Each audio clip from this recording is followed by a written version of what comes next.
Hello प्यारे बच्चों, कैसे हैं आप सब। उम्मीद है आप सब काफी अच्छा कर रहे होंगे।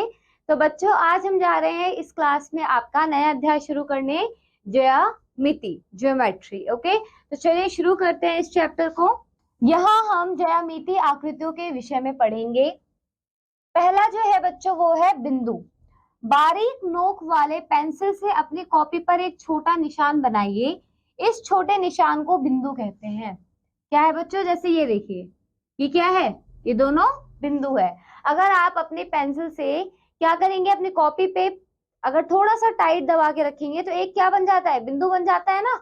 तो बिंदु में लंबाई, चौड़ाई तथा मोटाई नहीं होती है। दिए गए संलग्न चित्र में P तथा Q क्या है, बिंदु है। क्या है बच्चों, बिंदु है। चलिए आगे बढ़ते हैं। यहाँ पे देख पा रहे हैं P और Q दिया हुआ है, ये दोनों आपके बिंदु है। यहाँ पे अब हम समझेंगे नेक्स्ट बच्चों रेखाखंड। रेखाखंड, रेखा का एक खंड। तो देखिए, जब हम दो बिंदुओं को पैमाने से सीधा मिलाते हैं तो रेखाखंड बनता है। नाम से ही समझ में आ रहा है कि आपके पास दो बिंदु है, उनको आपने जोड़ दिया है, ठीक है, वो रेखाखंड बना था। अब वो बिंदु कहीं पे भी हो, जैसे एक बिंदु ये रहा, एक बिंदु ये रहा, जोड़ दिया आपने तो ये एक रेखाखंड है। नेक्स्ट देखिए बच्चों, रेखा, रेखाखंड के दोनों सिरों को अनंत तक बढ़ाने पर रेखा बनती है। अनंत को दिखाने के लिए हम रेखाखंड के सिरों पर तीर बना देते हैं, जो कि रेखा, यही जो डिफरेंस है एक रेखा और रेखाखंड में, यही अंतर बनाता है रेखा और रेखाखंड में। इसका मतलब है आप इसे कितना भी खींच सकते हो, लंबा कर सकते हो, इसकी कोई फिक्स्ड लंबाई नहीं है, ठीक है। चलिए आगे बढ़ते हैं। नेक्स्ट देखिए बच्चों, वक्र रेखा। तो वक्र रेखा क्या होती है, जब हम दो बिंदुओं को बिना पैमाने के कैसे भी मिला देते हैं तो एक वक्र रेखा बनता है, एक वक्र बनता है। वक्र का मतलब होता है कर्व। बताती हूँ कैसे। जैसे आप इसे ऐसे भी तो मिला सकते थे, आप इसे ऐसे भी मिला सकते थे, चाहे तो आप इसे ऐसे ही मिला सकते थे, ऐसे लाकर भी मिला सकते थे। तो यहाँ पे कोई पैमाना नहीं है, जरूरी नहीं है आप सीधी रेखा ही मिलाओ, ठीक है। तो ये आपका कहलाता है वक्र, कैसे भी मिला सकते हो। नेक्स्ट बच्चों देखें, तीन भुजाओं से घिरी बंद आकृति को त्रिभुज कहते हैं। कितनी, तीन। यहाँ पे देखिए तीन भुजा, तो पहली भुजा, दूसरी भुजा और ये है आपकी तीसरी भुजा, ये बनाते हैं आपकी त्रिभुज, ठीक है। नाम से ही पता चल रहा है, त्रि यानी तीन, भुज मतलब साइड, भुजाएं। नेक्स्ट देखिए बच्चों, त्रिभुज के तीन भुजाएं तथा तीन कोने होते हैं। समझाती हूँ कैसे।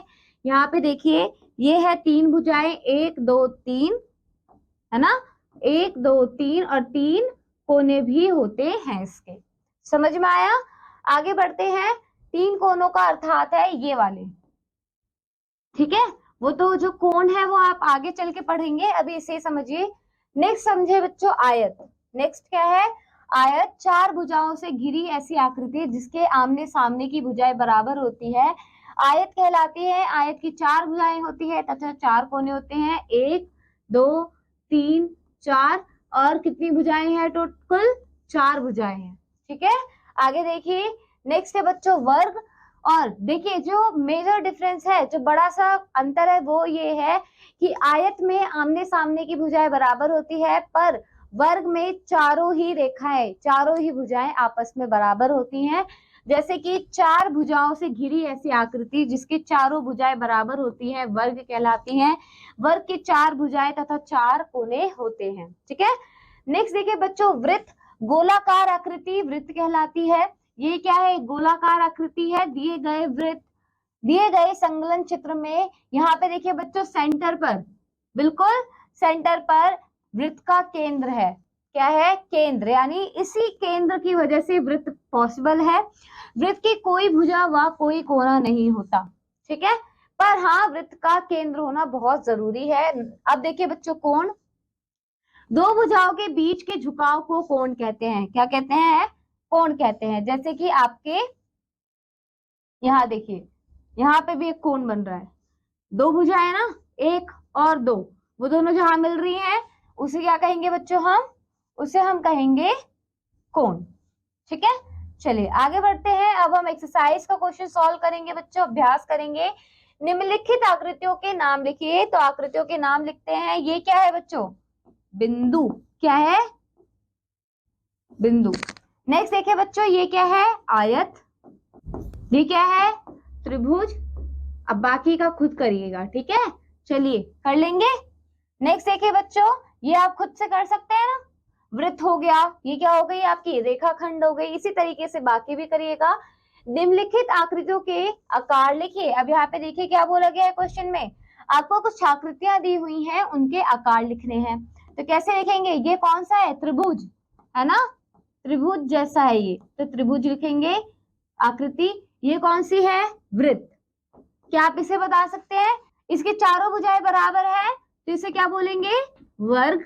और इसे क्या बोलेंगे बच्चों? आयत। ठीक है, चलिए आगे बढ़ते हैं। नेक्स्ट देखिए बच्चों, सॉलिड शेप्स यानी ठोस आकृतियां। तो ठोस आकृतियों में जैसे आपने अभी पढ़ी थी, जो अभी हम त्रिभुज, वृत्त और वर्ग, आयत पढ़ रहे हैं, ये सारी क्या है? इनकी कोई भी मोटाई नहीं होती। बट अब जो हम पढ़ेंगे उनमें मोटाई होती है।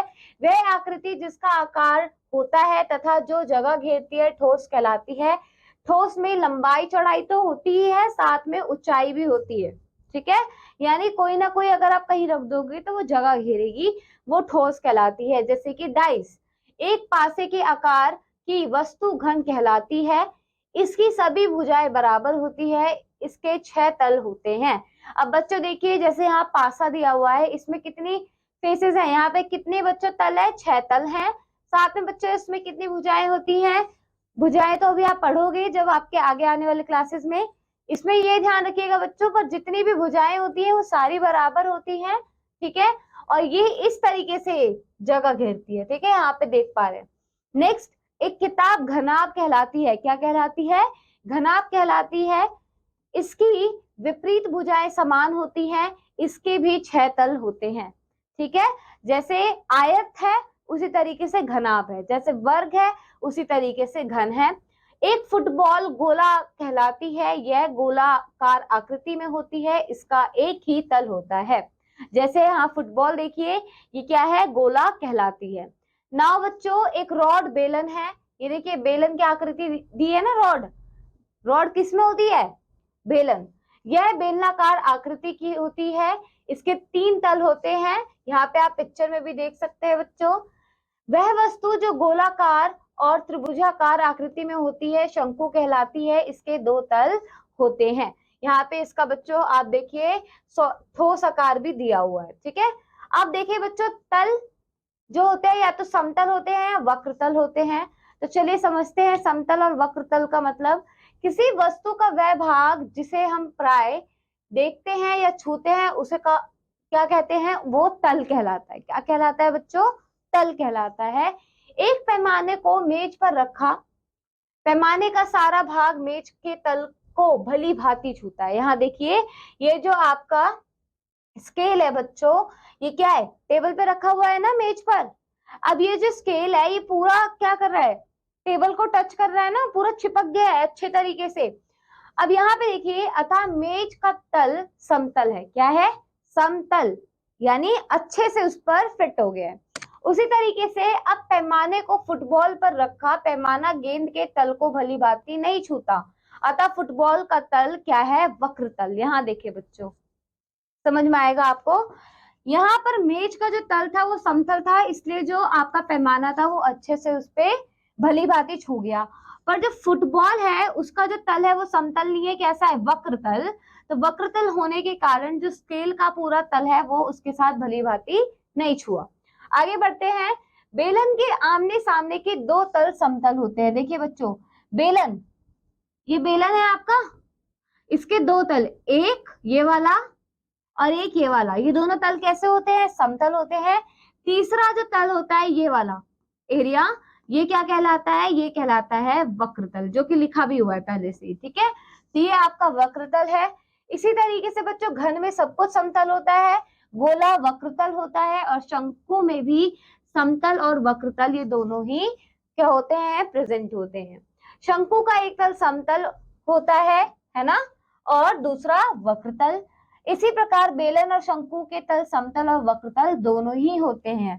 ठीक है, इसी प्रकार देखिए यहाँ पे और भी लिखा हुआ है, घन और घनाभ के सभी तल क्या होते हैं? समतल। जैसे मैंने आपको भी थोड़ी देर पहले दिखाया भी था, गोले का तल वक्रतल होता है ना। हमने अभी पैमाने के थ्रू एग्जाम्पल देखा था, उसका उदाहरण देखा था कि वो उसका जो पैमाना था वो उसको पूरी भली भांति तरीके से इस पे नहीं चिपक रहा था, कुछ हिस्सा लटका हुआ था, तो वो क्यों हो रहा था? वक्रतल के कारण।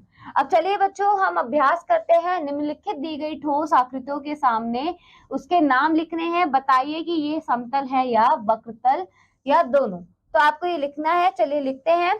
यहाँ पे देखिए बच्चों ये क्या है? गोला। तो गोला क्या है? वक्रतल है ना। अब नेक्स्ट देखिए बच्चों, यहाँ पे घन है ना, ये कैसा है? वक्र तल। अगला देखिए बच्चों ये क्या है? घनाभ। घनाभ क्या होता है? वक्रतल। तो इसी तरीके से बच्चों आप उम्मीद है बाकी के बचे हुए भी कर लेंगे, है ना। चलिए उनको, बाकी के बचे हुए को आप खुद करिएगा। अब यहाँ पे नेक्स्ट क्वेश्चन देखिए, तीन ऐसी वस्तुओं के चित्र बनाकर नाम लिखिए जिनके तल समतल और वक्रतल दोनों है। तो आप इन ऐसी चीजें खुद ढूंढिए, ठीक है, और उन तीनों के चित्र बना के नाम भी लिखिए, ठीक है।